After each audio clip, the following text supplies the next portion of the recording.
Hello everyone, আজকে moment F cream সম্পর্কে আলোচনা করব, যেটা গ্ল্যান্ডমার্ক ফার্মাসিউটিক্যাল কোম্পানি ম্যানুফ্যাকচার করে থাকে এবং যেটা স্কিন ইনফেকশনের ক্ষেত্রে কিন্তু ইউজ করা হয়ে থাকে।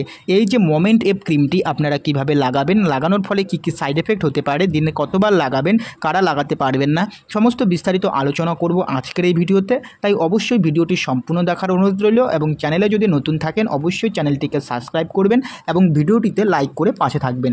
বন্ধুরা, এই যে মোমেন্ট এফ যে ক্রিমটি রয়েছে, যেটা গ্ল্যান্ডমার্ক ফার্মাসিউটিক্যাল কোম্পানি ম্যানুফ্যাকচার করে থাকে, যেটা 15 গ্রামের হয়ে থাকে এবং এটা মার্কেটে আপনারা যে কোনো দোকানে অ্যাভেলেবেল পেয়ে যাবেন, যার এমআরপি দাম হচ্ছে 360 টাকা।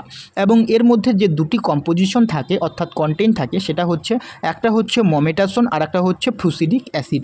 এখন বলছি এই মোমেন্ট এর মধ্যে যে কম্পোজিশন থাকছে, যেটা হচ্ছে মমেটাসন এবং ফ্লুসিডিক অ্যাসিড, এরা কিভাবে কাজ করে আমাদের বডিতে গিয়ে লাগানোর পরে এরা কিভাবে কাজ করে। এই যে মমেটাসন যে রয়েছে, এটা একটা কর্টিকোস্টেরয়েড গ্রুপ অফ ড্রাগ, যার মধ্যে ইমিউনোস্প্রেভিস এবং অ্যান্টিপলিভারেটিভ বৈশিষ্ট্য রয়েছে। এটি প্রোস্টাগ্ল্যান্ডিন উৎপাদনে বাধা দেয়, যা আক্রান্ত স্থানে লাল ফোলা বা চুলকানি হাত থেকে কিন্তু কমায়।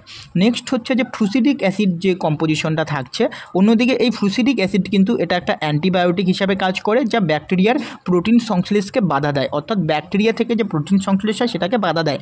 এবং স্কিনে যদি কোনো কাটা জায়গা থাকে, কোনো দাগ থাকে, ঘা থাকে, ফোলা থাকে বা কোনো পোকা কামড়িয়েছে ইত্যাদি কমানোর জন্য কিন্তু সাহায্য করে এই ফ্লুসিডিক অ্যাসিড।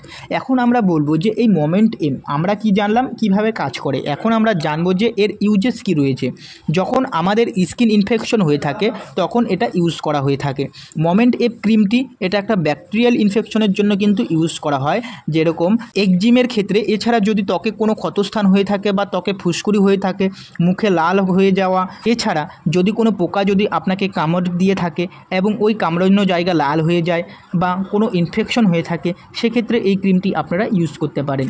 এবং এই ক্রিমটি ইউজ করার আগে আপনাকে অবশ্যই অ্যাভয়েড করতে হবে যে সমস্ত জিনিসগুলো, সেগুলি হলো মুখ, নাক, চোখ থেকে কিন্তু অ্যাভয়েড করতে হবে, যাতে এই যে মোমেন্ট এফ ক্রিমটি রয়েছে এটা যাতে আপনার চোখে, নাকে এবং মুখে যাতে না লাগে।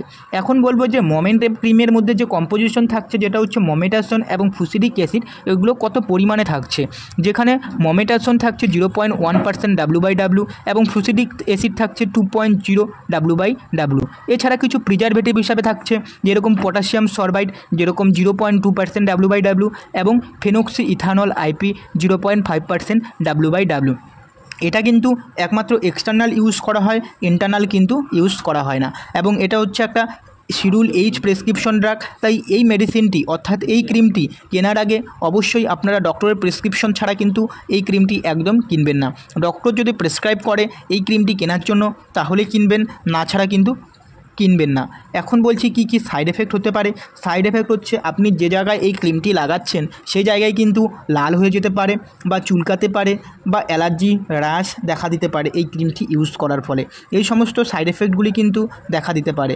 যদি এই সমস্ত সাইড এফেক্টগুলি দেখা দেয় তাহলে আপনি এই ক্রিমটি ইউজ করা বন্ধ করবেন এবং যে ডক্টরবাবু প্রেসক্রাইব করেছে সেই ডক্টরবাবুর কাছ থেকে গিয়ে আবার আলোচনা করবেন যে এই ব্যাপারটা, যে আপনার যে এই ক্রিমটি ব্যবহার করার ফলে যে সমস্ত সাইড এফেক্টগুলি দেখা দিচ্ছে সেটা আপনার ডক্টরবাবুকে গিয়ে কিন্তু বলতে হবে। এখন বলছি এর ডোজ কি রয়েছে, অর্থাৎ আপনারা দিনে এটি কতবার লাগাবেন। এটা আপনারা দিনে 2 থেকে 3 বার লাগাতে হবে। যে জায়গাটায় আপনার ইনফেকশন হয়েছে ওই জায়গাটি ভালোভাবে পরিষ্কার করে কিন্তু এই মলমটি লাগাবেন। আশা করি আপনাদের ভিডিওটিতে বোঝাতে পেরেছি এবং যদি ভিডিওটি ভালো লেগে থাকে অবশ্যই চ্যানেলটিকে সাবস্ক্রাইব করে পাশে থাকবেন।